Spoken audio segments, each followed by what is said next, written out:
devrait être ici dans, disons, une demi-heure. Qui J'aimerais savoir qui.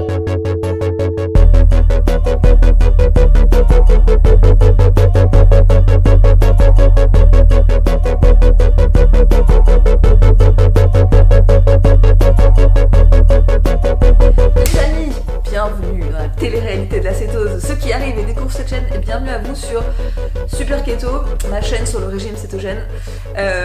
Aujourd'hui, vidéo spéciale, du coup habit spécial, vidéo spéciale sur le bilan de mes 3 ans de régime cétogène. Alors, j'ai été un peu laxiste et j'ai laissé traîner les choses parce que du coup, si j'avais voulu la faire dans les temps, j'aurais dû la faire fin décembre.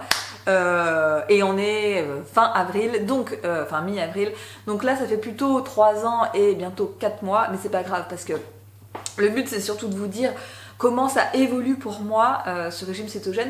J'ai décidé de vous parler principalement de 2 aspects. Le premier c'est ma pratique et ma vision du régime cétogène, enfin comment je le vis, comment je le mets en place, et ça évolue dans le temps, donc vous expliquer un peu les changements. Et puis dans un deuxième temps vous expliquer aussi ce qui change d'un point de vue santé et d'un point de vue métabolisme, quels sont les bénéfices ou à l'inverse les problématiques que ce régime soulève pour moi. Voilà, donc si c'est le genre de vidéo que vous aimez bien, ou si vous trouvez juste que c'est vraiment cool d'avoir les cheveux verts, n'hésitez pas à liker cette vidéo et on passe à la suite. Qu'est-ce qui a changé pour moi dans ma vision du régime cétogène et dans ma pratique du régime cétogène? La première chose intéressante, c'est que vous savez, au début, et puis j'insiste toujours sur la prise de glycémie, savoir où on en est, etc. Aujourd'hui, j'ai une pratique beaucoup plus loose du régime cétogène, à la fois dans le point de vue alimentaire et dans le suivi, parce que je n'ai plus besoin d'être aussi stricte qu'avant. Donc, par exemple, je n'ai plus besoin de prendre ma glycémie tout le temps. Pourquoi? Parce qu'elle est toujours la même. Et en fait, si vous voulez, il y a beaucoup de gens qui s'imaginent que plus la glycémie est basse, mieux c'est. C'est pas vraiment ça. Bien sûr on veut qu'elle soit basse, mais surtout on veut qu'elle soit stable. L'organisme il n'aime pas avoir des gros pics très hauts puis des gros pics très bas parce que ça fatigue le foie, ça fatigue le pancréas, mais ce qu'il veut c'est avoir une glycémie certes basse mais chut. Et la mienne elle s'est stabilisée autour de 4,1. Bon, des fois elle descend à 3,9, 3,8, mais en gros elle est tout le temps à 4,1. Donc je vais pas continuer à acheter sans cesse des bandelettes pour avoir toujours le même résultat. D'ailleurs ça me fait toujours rire parce qu'il y a pas mal de gens qui disent ah mais moi ça m'énerve avec le Keto Mojo, je prends ma glycémie puis je la reprends 1 fois, 2 fois puis j'ai jamais la même mesure. Et ben moi si je la prends 2 fois, 3 fois j'ai toujours la même mesure. Des fois je me demande même s'il est pas cassé, alors du coup j'essaye avec un autre, mais non c'est bien ça. En fait la glycémie c'est juste stabiliser. Et ça m'arrive encore de prendre ma glycémie mais plutôt dans un but expérimental. Quand je veux savoir certaines choses ou que je sens que ça va pas, ou tout simplement, alors je sais pas si vous avez compris, mais ceux qui font des dons sur Tipeee, en contrepartie je vous propose de faire un test de glycémie. Donc quand vous faites un don sur Tipeee, vous pouvez dire tiens j'aimerais bien savoir si cet aliment là il fait monter la glycémie, et je vous fais le test et je vous donne les résultats. Donc n'hésitez pas à en profiter, hein, tous ceux qui ont fait des dons, et que je remercie d'ailleurs au passage, hein. Voilà, donc pour tous ceux qui s'inquiètent de se dire mais enfin est-ce que je vais devoir me piquer le doigt tout le long de ma vie? Non, pas du tout, au bout d'un moment il n'y a plus besoin de le faire parce que ça vous apprendra pas grand chose de plus. Je suis également beaucoup plus loose, enfin beaucoup plus laxiste entre guillemets sur ma pratique alimentaire, parce que c'est vrai qu'au début je pesais tout, je mesurais tout avec les applis, avec chronomètre, avec Paléotrack, avec ce que vous voulez, et en fait ce serait quand même un peu triste si après 3 ans j'étais encore obligée de faire ça. Je veux dire, il y a 2 raisons principales qui font qu'il n'y a plus besoin de faire ça. La première, c'est parce que tout est intégré. Je veux dire, votre œil, il sait combien de protéines à peu près vous avez besoin. Vous savez, votre œil et puis votre estomac aussi. Le corps, il est habitué. Donc, je compte plus mes protéines, je compte plus mes graisses, je compte même plus mes glucides, parce qu'en fait, tout le process est intégré et un peu automatisé. Et puis la deuxième raison, c'est que même quand je ne suis pas exactement, enfin si vous voulez, mon corps il est plus flexible et que maintenant pour me décoller de la cétose, il faut y aller quoi. C'est-à-dire que même si je vais manger quelque part et que je mange moins de matière grasse ou plus de protéines ou même plus de glucides, en fait ça change pas vraiment la donne parce que globalement mon adaptation maintenant elle est quand même bien installée et qu'il faudrait vraiment que je mange beaucoup de glucides pour me sortir de cétose ou vraiment énormément de protéines. Donc en fait j'ai une plus grande souplesse et je n'ai plus besoin de trop compter parce que c'est le fonctionnement par défaut de mon organisme. Et j'ai envie de vous dire, après 3 ans et quelques, c'est pas volé quand même. Hein. C'est pas comme si... Sachant que je n'ai vraiment jamais fait de cheat day et que, pour certaines raisons que je vous expliquerai après, je n'en ferai pas. Donc, du coup, mon corps n'a pas vraiment de raison de vouloir sortir de cétose et ne pas s'y remettre. Donc... c'est vachement agréable parce que en fait c'est une pratique qui est plus libre, qui est plus fluide, il n'y a pas besoin de compter et globalement c'est devenu un fonctionnement naturel pour moi donc c'est pas du tout contraignant et pour tous ceux qui s'inquiètent de ça c'est aussi ce qui fait que c'est tenable sur le long terme hein. C'est que après on a l'habitude et que ça va tout seul. Voilà. Dernière chose que je trouve aussi intéressante c'est que c'est par rapport à l'entourage. C'est vrai que quand vous commencez ce genre de diète, tout le monde vous regarde avec un œil suspicieux. Hein. Putain, qu'est-ce qu'elle est en train de me faire avec sa dernière diète à la mode. En plus, elle va se boucher les artères. Voilà, enfin moi je sais que ma famille avait un peu peur pour moi, que ma mère et mon père se disaient sûrement ah ben encore une nouveauté qu'elle nous fait, etc. Et en fait, quand vous tenez sur le long terme, non seulement déjà vous prouvez que c'est viable sur le long terme, mais surtout quand vous avez des problèmes de santé qui se résolvent grâce à votre action, grâce à votre cohérence et grâce à votre bonne pratique de cette diète, ben, les gens changent d'attitude et commencent à vous poser des questions. Ah bon, mais c'est quoi ce que tu fais, etc. Parce que moi, quand j'ai commencé, j'avais quand même pas mal de problèmes. J'avais de la résistance à l'insuline, j'avais une glycémie complètement déréglée, avec des chiffres limite pré-diabète, j'avais de la dominance d'œstrogène, j'avais de la candidose, j'avais de la porosité intestinale, des allergies au pollen. Voilà, j'avais mon paquet de trucs, et chaque chose est quasiment résolue, voire complètement résolue. Donc non seulement je tiens ma diète sur le long terme, mais en plus je montre par mon action qu'elle est bénéfique pour moi.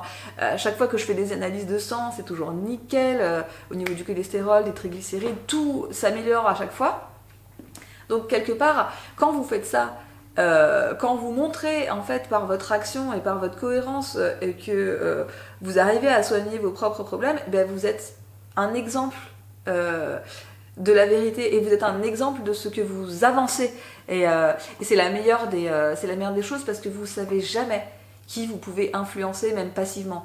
Je suis pas en train de dire qu'il faut convertir tout le monde autour de soi, tout le monde n'est pas comme ça à vouloir absolument haranguer les foules, mais juste par votre action et par votre cohérence et par ce que vous faites, vous pouvez en fait ouvrir les yeux à quelqu'un et vous ne savez jamais qui, quand et combien vous allez influencer. Donc moi je vous invite vraiment à continuer et à être l'exemple de ce que vous dites. Et c'est ultra valorisant.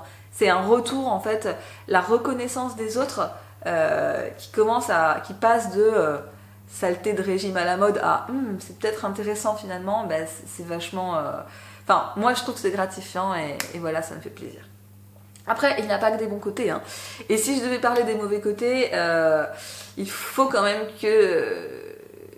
être conscient que c'est quelque chose qui est contraignant et qui va pas forcément dans le sens de tout le monde. Moi, je suis en train de me séparer de mon copain et voilà. Et je dis pas que c'est le régime cétogène qui nous a séparés, mais je pense qu'en fait, ça a été un très très gros facteur d'éloignement.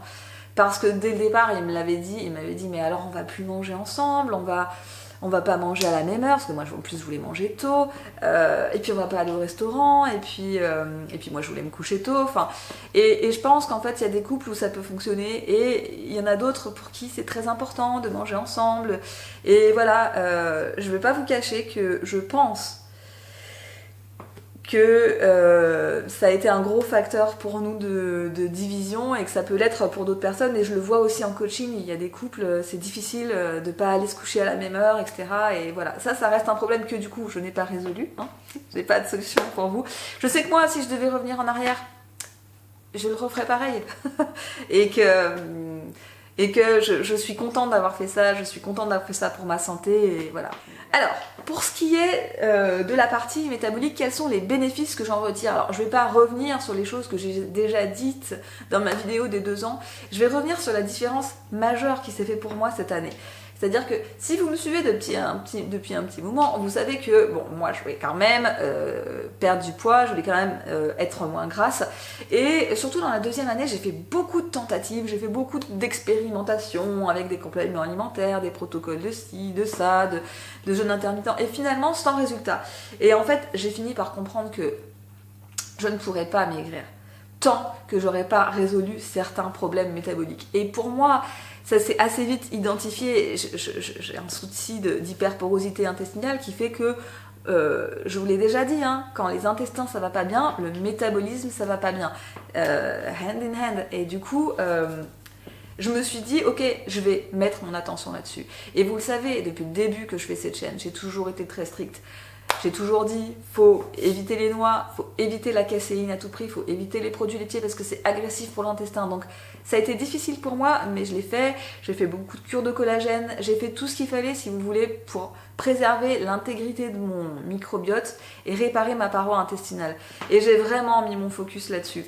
Et en fait, à ma plus grande surprise, presque au moment où je l'attendais le moins, cette année, eh bien, quand j'ai voulu faire certaines modifications, ben, mon corps a répondu. Mon métabolisme, pour la première fois, a répondu. C'est-à-dire que maintenant, quand je veux faire une petite sèche, quand je veux utiliser mon protocole de sèche, ou que je veux faire telle ou telle chose, manipuler mes macros, eh bien, ça fonctionne. C'est-à-dire que, alors c'est pas miraculeux, hein, c'est quand même des efforts, mais mon métabolisme répond. Alors, il me répond aussi parce que je fais attention d'un côté et de l'autre à ne pas abuser, mais c'était vraiment un gros soulagement pour moi parce que j'avais vraiment l'impression que cette diète, elle avait résolu beaucoup de choses, sauf ça, et que j'arriverais peut-être jamais à être un peu plus sèche ou à avoir le corps que je voulais. Et en fait, non seulement mon oestrogène dominant s'est résolu, c'est-à-dire que je suis plus comme avant, maigre en haut et puis plus grosse en bas, j'ai vraiment une silhouette qui s'est harmonisée, mais en plus maintenant j'arrive à sécher et j'ai l'impression d'avoir un métabolisme qui commence vraiment à être actif. Et ça, pour moi c'était vraiment une grosse attente et une très belle récompense, et vraiment super. Alors vous vous demandez peut-être, est-ce qu'il y a des points négatifs? Je dirais que pour moi, ce qui reste encore, c'est... Je pense, donc quand j'ai commencé, j'avais une grosse candidose. J'ai plus une grosse candidose, mais je pense qu'il me reste un petit peu.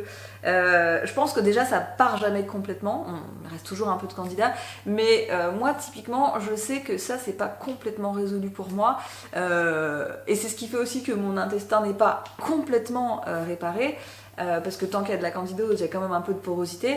C'est peut-être ce qui fait aussi que moi j'ai pas beaucoup de tolérance à la caséine et toutes les choses qui sont agressives pour l'intestin. Mais bon voilà, je sais que dans les moments où je suis stressée, cette candidose elle peut revenir poser problème, elle peut générer des problèmes, donc du coup je suis toujours assez vigilante au stress et j'ai toujours sous la main ce qu'il faut pour éventuellement résoudre le problème si jamais il se représente. Donc c'est vrai que je sais pas hein, vraiment ce qui fait que pour moi c'est pas complètement parti, parce que j'aurais tendance à penser qu'après 3 ans quand même mais je sais que c'est toujours un petit peu là. Et c'est une des raisons principales pour lesquelles je ne fais pas de cheat day. Parce que je sais qu'en fait, reprendre les glucides, c'est vraiment une façon de renourrir le truc. Et je ne veux pas. Je sais que c'est déjà pénible pour moi de l'éradiquer, donc je ne veux pas retourner là-dedans. En dehors de ça, vraiment, je dirais que pour moi, les bénéfices sont infinis. Et je vous disais, tout ce qui est taux sanguin, tout ce qui est dominance d'œstrogène, tout ce qui est...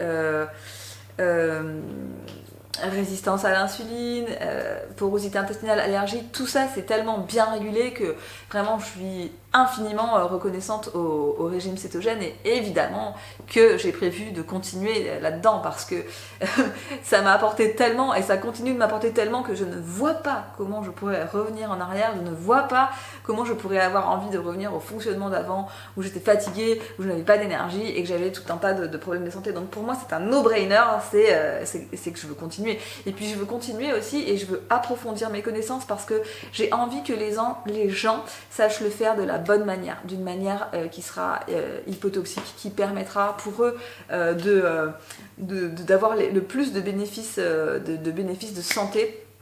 Et parce que je veux vraiment continuer à partager avec vous ce que j'apprends et ce que je sais. Voilà, j'espère que cette vidéo n'était pas trop longue. Si j'ai oublié des choses, eh bien n'hésitez pas à poser un commentaire dans les commentaires. N'hésitez pas bien sûr à liker cette vidéo, à vous abonner à ma chaîne. Merci infiniment à tous ceux qui me suivent depuis le début. Merci infiniment à tous ceux qui font des dons sur Tipeee, c'est vraiment